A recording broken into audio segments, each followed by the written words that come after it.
শাহরুখ খান শুধু একটি নাম নয়, বরং কয়েক দশক ধরে কোটি কোটি মানুষের আবেগ ও ভালোবাসার প্রতিশব্দ। দিল্লির এক সাধারণ মুসলিম পরিবার থেকে উঠে এসে বলিউডের বাদশা হয়ে ওঠার পথটা তার জন্য মোটেও মসৃণ ছিল না। বারবার তার মুসলমান পরিচয়কে কেন্দ্র করে তৈরি হয়েছে বিতর্ক, সাম্প্রদায়িকতার বিষ বাষ্পে তাকে জর্জরিত করার চেষ্টাও কম হয়নি। কিন্তু সব প্রতিকূলতাকে ছাপিয়ে ধর্মান্ধ কুপমণ্ডকদের মুখে ছাই দিয়ে তিনি হয়ে উঠেছেন সারা বিশ্বের কিং খান। শিল্পের কোনো ধর্ম হয় না, এই সত্যকে তিনি নিজের জীবন ও কর্ম দিয়ে প্রতিষ্ঠা করেছেন। 1980-র দশকের শেষের দিকে টেলিভিশন ধারাবাহিক ফৌজি এবং সার্কাসের মাধ্যমে শাহরুখ খানের অভিনয় জীবনের শুরু। মায়ের মৃত্যুর পর শোক ভুলতে এবং নিজের ভাগ্য অন্বেষণে তিনি দিল্লি ছেড়ে মুম্বাই পাড়ি জমান। যদিও তার দিল্লি থেকে মুম্বাই যাত্রাপথে ধর্মীয় পরিচয়ের কারণে নির্দিষ্ট কোনো বড় ধরনের হাঙ্গামার বিবরণ ব্যাপকভাবে নথিভুক্ত নেই, তবে পরবর্তী জীবনে তাকে বারবার তার মুসলিম পরিচয়ের জন্য প্রতিকূলতার মুখোমুখি হতে হয়েছে। বিশেষ করে হিন্দুত্ববাদী কট্টরপন্থীদের একাংশ তাকে বিভিন্ন সময় নিশানা করেছে। আজ তার জন্মদিন। প্রতি বছর 2রা নভেম্বর তার জন্মদিন উপলক্ষে হাজার হাজার ভক্ত তার বাড়ি মান্নাতের সামনে ভিড় জমান। মধ্যরাতেও চলে এই উদযাপন। ভক্তদের এই ঢলই প্রমাণ করে শাহরুখ খান তাদের কাছে শুধুমাত্র একজন তারকা নন, বরং এক অনুপ্রেরণার নাম।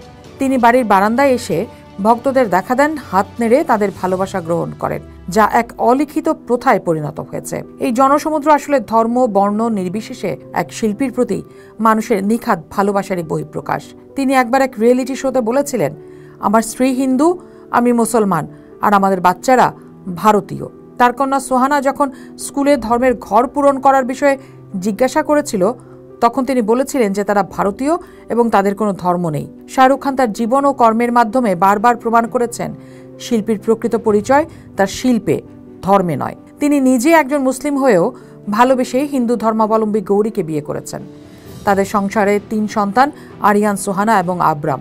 শাহরুখ খান বিভিন্ন সাক্ষাৎকারে বলেছেন, তাদের বাড়িতে ঈদ এবং দিওয়ালি সমান উৎসাহে পালিত হয়। তার চলচ্চিত্রগুলো প্রায়শই ধর্মীয় সম্প্রীতির বার্তা বহন করে। মাই নেম ইজ খান 2010 সালে মুক্তি পেয়েছিল। সেই ছবিটি 9/11 পরবর্তী বিশ্বে ইসলামোফোবিয়ার বিরুদ্ধে এক জোরালো বক্তব্য তুলে ধরে।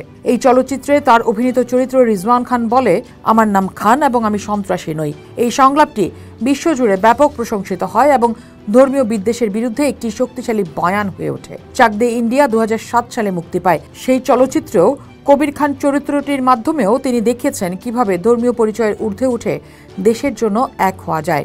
এই চলচ্চিত্রে দেখানো হয় একজন মুসলিম কোচের বিরুদ্ধে ওঠা দেশদ্রোহিতার অভিযোগকে তিনি কিভাবে নিজের নিষ্ঠা ও কঠোর পরিশ্রম দিয়ে ভুল প্রমাণ করেন। শাহরুখ খান একবার বলেছিলেন যে তার নাম শাহরুখ খান না হয়ে শেখর রাধাকৃষ্ণ হলেও কিছু যেত আসতো না, কারণ শিল্প বিভেদকে অতিক্রম করে যায়। তিনি মনে করেন দর্শকরা ভালো অভিনেতাকে বেছে নেন, সেখানে ধর্ম কোনো বিবেচ্য বিষয় নয়। বস্তুত শাহরুখ খান শুধু একজন সফল অভিনেতাই নন, তিনি ধর্মনিরপেক্ষ ভারতের এক জীবন্ত প্রতীক। ধর্মীয় পরিচয়ের সংকীর্ণতাকে অতিক্রম করে যেভাবে তিনি সারা বিশ্বের মানুষের ভালোবাসা অর্জন করেছেন, তা এক কথায় অতুলনীয়। রাত 1টাতেও মান্নাতের সামনে অপেক্ষারত জনতা আসলে সেই ভালোবাসারই সাক্ষ্য দেয়, যা প্রমাণ করে শিল্পীর কোনো ধর্ম হয় না, তার একমাত্র পরিচয় তার শিল্প। পোস্ট দেখুন, ভাবুন, করুন, পোস্টের সাথেই থাকুন।